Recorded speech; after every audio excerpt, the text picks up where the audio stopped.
everyone. Welcome to episode 4 of the IGN Arena podcast. I'm Leah B. Jackson. This is Mitch Dyer. This is James Faulkner. Hey. And filling in for Brian Albert today is Cody Tyson, a.k.a. DJ Pernicus, a professional Smite player. Because we're going to be talking some Smite today, because you guys love Smite. Much. I hope so.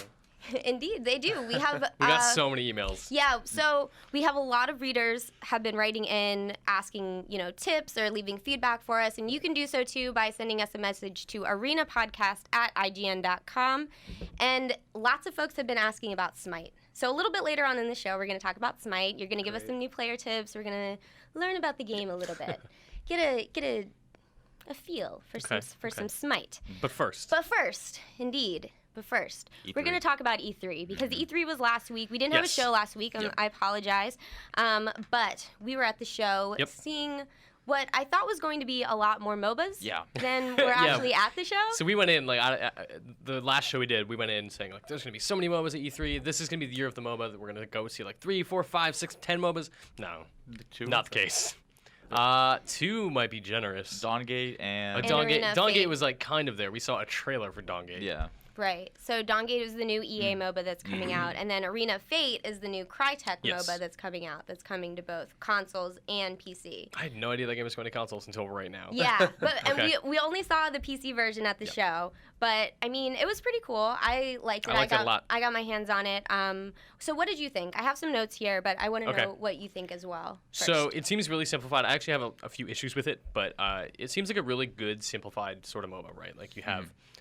Out of the gate, you have all 5 of your skills unlocked. You just have them, and you can use them at any time. Including your ultimate. Yeah, so you come out of the gate, first thing you could do is drop your ult. But the way the leveling system works is it kind of gives you access to items, and it just kind of boosts your stats really slowly.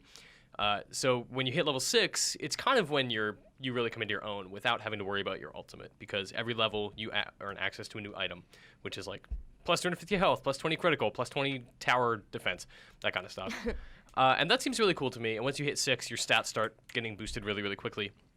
So you become more and more dangerous. Another thing I really liked is taking down creeps. And I think heroes outside of a tower range gives you way more gold, which I think you mentioned translates into XP.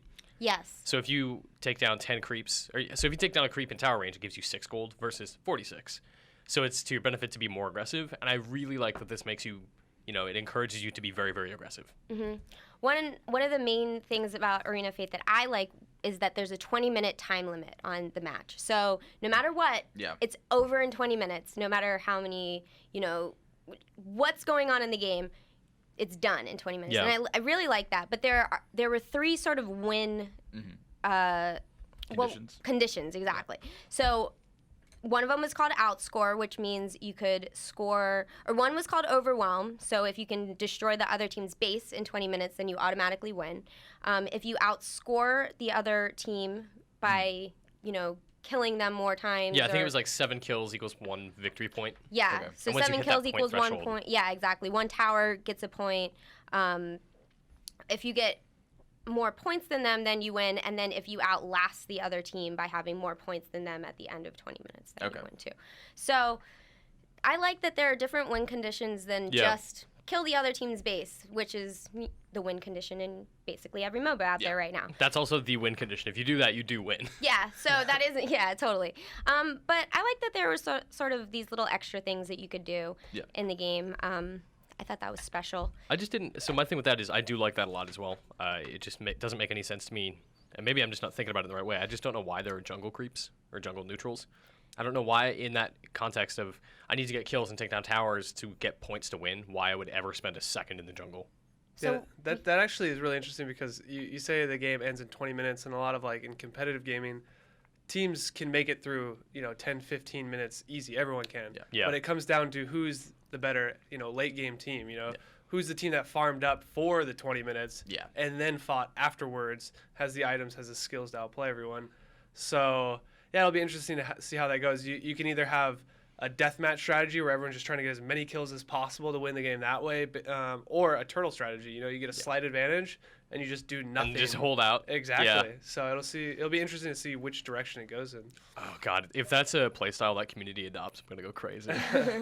And there's no max level in Arena of Fate either, so you can sort of farm up as much as you want and within that 20 minutes. Yeah, within that 20 minutes, and really make your character super, super strong. But yeah, I don't.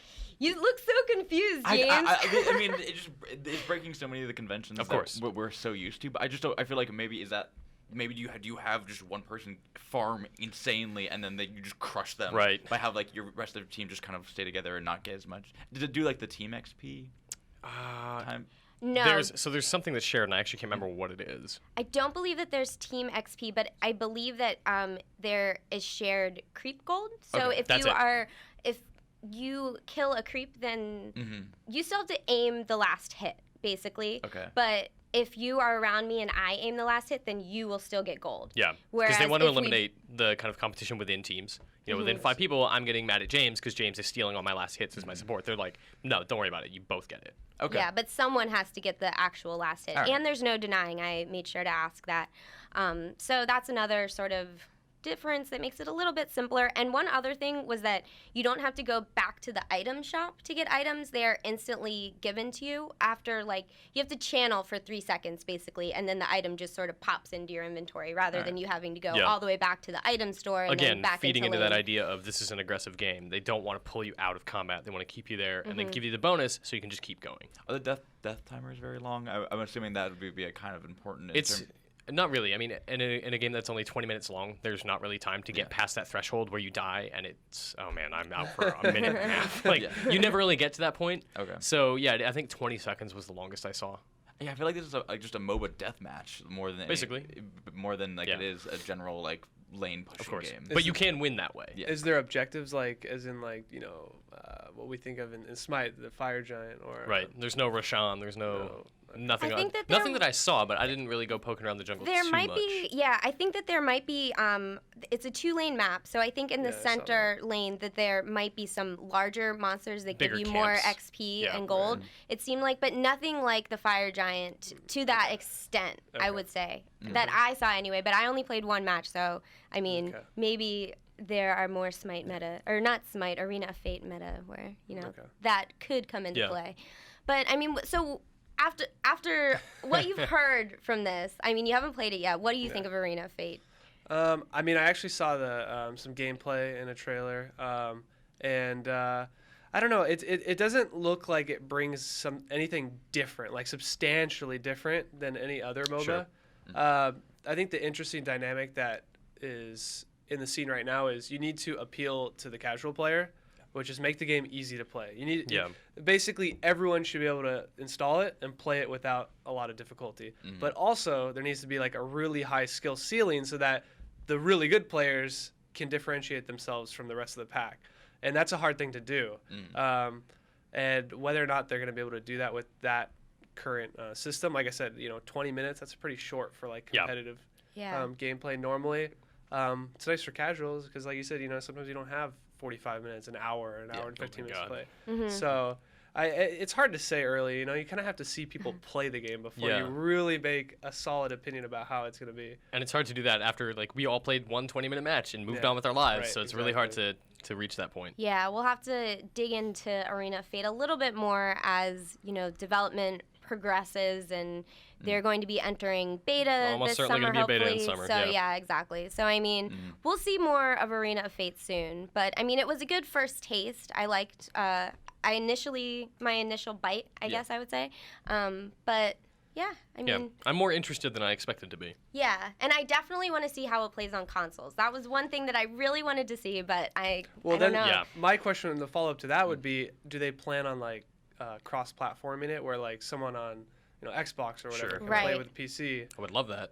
I it's highly doubt it. Though. From a casual perspective, it's nice, but you can't out mechanic someone who has a mouse when you have a controller. You know what I mean? Aiming with your thumbs is a lot different, or controlling something as opposed to your entire hand. Especially if you could queue a skill, or you you want to chain a bunch of attacks together, and you just hold shift, and you can't do that on a console. Right. Yeah. So. Do we know if it skill shot based? Because I'm assuming I don't know. Yeah, there were skill shots. Okay. I think one of my heals is whatever healer I played was a skill shot. Okay.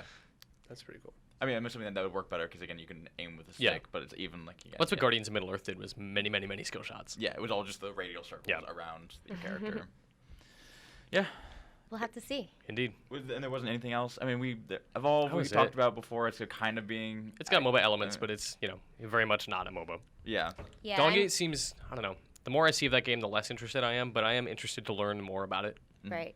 We'll have to see. We didn't get to see much of it at E3, anyways. More on Dawn Gate soon, though. Yes. I'm assuming like Gamescom and maybe other places were MOBAs. More PC focused. Yeah, more PC focused. Sure. And definitely more esports focused would be. Yeah. At Gamescom, because they have a whole hall dedicated just to esports, which is awesome. All right, well, that'll do it for the Arena of Fate talk, I would say. Yep.